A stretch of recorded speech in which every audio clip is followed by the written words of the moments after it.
जय श्री कृष्णा दोस्तों, बीएसरा फैमिली में आपका स्वागत है। दोस्तों, आज की वीडियो में सावन के महीने में किया जाने वाला एक ऐसा उपाय बता रही हूँ जिसको करने से निश्चित ही आपको संतान की प्राप्ति होगी। साथ ही अगर आपके कोख बंधन है तो उससे भी आपको अवश्य मुक्ति मिलेगी। दोस्तों, सावन का महीना बहुत ही पावन पवित्र माना जाता है, भगवान शंकर का प्रिय मास माना जाता है। अगर आप सावन के महीने में किसी भी दिन इस उपाय को करते हैं तो यकीन मानिए सावन का महीना ख़त्म होते ही आपको उसका प्रभाव दिखना प्रारंभ हो जाएगा। आपको अपनी मनोकामना पूरी होती हुई अवश्य दिखाई देगी। दोस्तों, ये एक ऐसा उपाय है जो आज तक निष्फल नहीं हुआ है, तो आप इसको ज़रूर करें पूरी भक्ति भावना के साथ, यानी आपको पूरी श्रद्धा के साथ, पूरे विश्वास के साथ इस उपाय को करना है।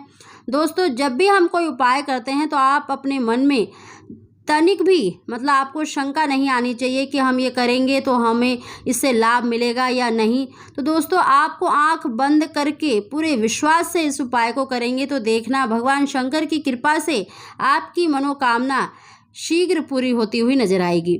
दोस्तों, उसकी जानकारी देने से पहले अगर अभी तक आपने B S Sharma family channel को सब्सक्राइब नहीं किया तो सब्सक्राइब अवश्य ही कर लें, जिससे मेरी आने वाली सभी लेटेस्ट वीडियो का नोटिफिकेशन सबसे पहले आप तक पहुंच सके।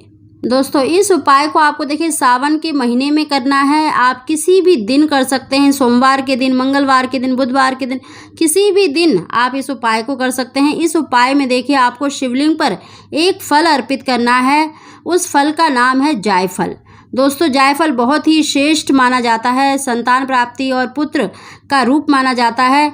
दोस्तों, इस उपाय को करने के लिए आपको देखिए आपको 2 जायफल लेने हैं। साथ ही अगर आपको देखिए मदार की जड़, अगर आपको कोख बंधन है तो आपको मदार की जड़ अवश्य लेनी चाहिए। साथ ही दोस्तों, आपको देखिए लाल कपड़ा लेना है या फिर आप एक काला कपड़ा भी ले सकते हैं। दोस्तों, इन सभी वस्तु को आपको देखिए शिव मंदिर में जाना है। साथ ही भगवान शंकर की पूजा के लिए आप पंचामृत बना सकते हैं या फिर शुद्ध जल में आप थोड़ा सा गंगा डालकर भी ओम नमः शिवाय कहते हुए शिवलिंग का अभिषेक कर सकते हैं। उनको देखिए पीला चंदन या सफ़ेद चंदन अवश्य लगाएं। अक्षत अवश्य आपको लेके जाने हैं, क्योंकि भगवान शंकर की पूजा में अक्षत के बिना अधूरी मानी जाती है, तो आप अक्षत अवश्य लेके जाएं। साथ ही दोस्तों, जो भी पूजन सामग्री आप ले जाएं उसमें आप देखिए अक्षत अवश्य रखें, और साथ ही आपको देखिए बेल पत्र 11, 7 या 5 अपनी इच्छा अनुसार कितने मर्जी भी आप ले जा सकते हैं। दोस्तों, ये सभी आप लेके जाएं, भगवान शंकर का पूजन करें, अक्षत अवश्य ले जाएं। और साथ ही आपको इस उपाय को करने के लिए देखिए आपको जो वट वृक्ष का पत्ता होता है या वो ले सकते हैं, या फिर आप पीपल का पत्ता भी ले सकते हैं। उसको धोकर उसकी जो चिकनी साइड होती है उसको आपको देखिए चंदन से ही, चाहे पीला हो चाहे सफ़ेद चंदन हो, उससे आपको स्वास्तिक बनाना है। और साथ ही उस पर आपको देखिए थोड़े से अक्षत रखने हैं, जो बिना टूटे फूटे चावल होते हैं, अक्षत रखने हैं। और साथ ही आपको 1 रुपये का सिक्का रखना है। और जो आप जायफल लेके गए हैं 2, वो दोनों ही आपको रखने हैं अपने दोनों हाथों में। उसको रख लें और अपनी मनोकामना बोले, भगवान शंकर से प्रार्थना करें जो भी आपकी मनोकामना है, चाहे आपको देखिए संतान की इच्छा है या पुत्र की कामना है, तो उसकी प्रार्थना करें और शिवलिंग पर अर्पित कर दें।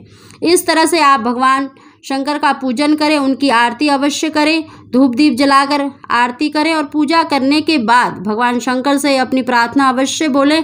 साथ ही दोस्तों, देखिए पूजा करने के बाद अगर आप मदार की जड़ भी ले गए हैं, क्योंकि अगर कोख बंधन है तो मदार की जड़ अवश्य आप अपनी कमर में धारण करें। अगर आपके घर में किसी तरह का नज़र दोष है, वास्तु दोष है, तो उसके लिए भी आप मदार की जड़ को ले जाएं और शिवलिंग पर अर्पित कर दें।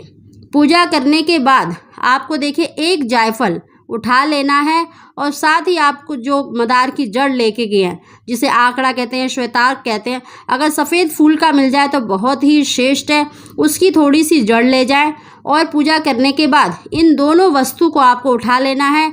आपको देखिए 2 जायफल चढ़ाने हैं, लेकिन आपको 1 ही जायफल उठाना है। इस तरह से आपको करना है और आप अपने घर में आए।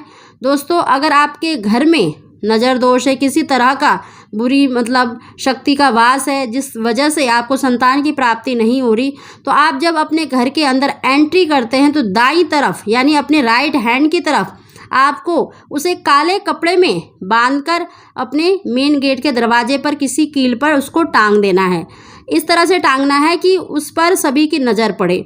तो इस तरह से आपको टांगना है। और साथ ही जो जायफल आप लेके आए हैं, देखिए वो अपनी मनोकामना बोलकर आपने भगवान शंकर पर चढ़ाई थी, तो एक जायफल आप किसी भी लाल कपड़े में या फिर पीले कपड़े में, पीला कपड़ा भी ले सकते हैं, नहीं तो लाल ही कपड़ा ले लें, उसको बांध कर आप साथ में देखिए जो आप जायफल लाएं अपने घर के मंदिर में रखें, उसको भी देखिए चंदन या तिलक करें और उसको लाल कपड़े में बांध दें और उसको अपने मंदिर में ही रखें। नित्य प्रति आपको पूजा करनी है, भगवान शंकर से प्रार्थना करनी है कि आपको शीघ्र ही मतलब संतान की प्राप्ति हो जाए।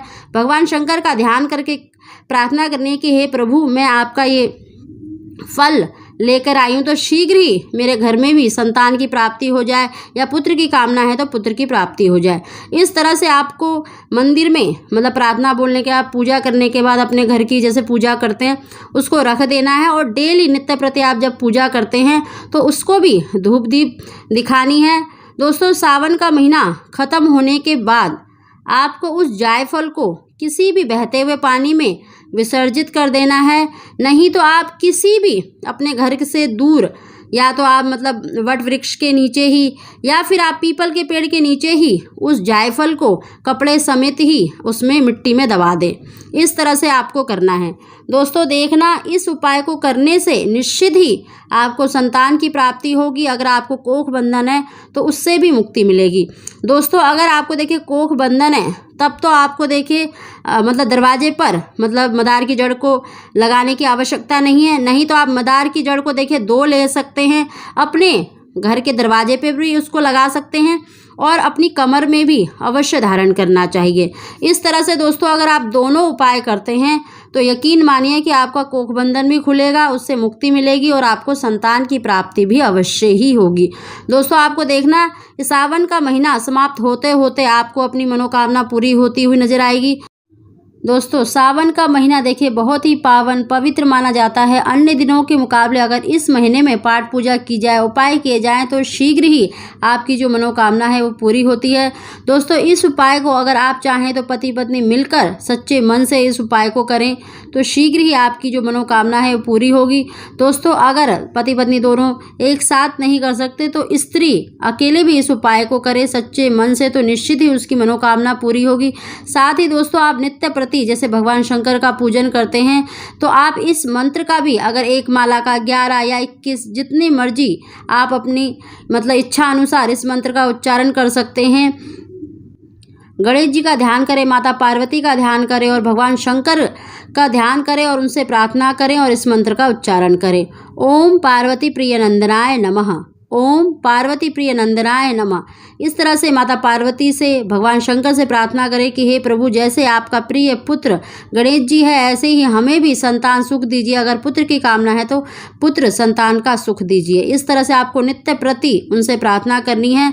तो यकीन मानिए आपकी जो मनोकामना है सावन बीतने से पहले या फिर बाद में आपको अपनी इच्छा पूरी होती हुई अवश्य नजर आएगी। दोस्तों इस उपाय को करेंगे तो आपको निश्चित ही लाभ मिलेगा। दोस्तों अगर आपको हमारी जानकारी वीडियो पसंद आई हो तो इसको लाइक करें और कमेंट बॉक्स में हर हर महादेव अवश्य लिखें। आप सभी को जय श्री कृष्ण।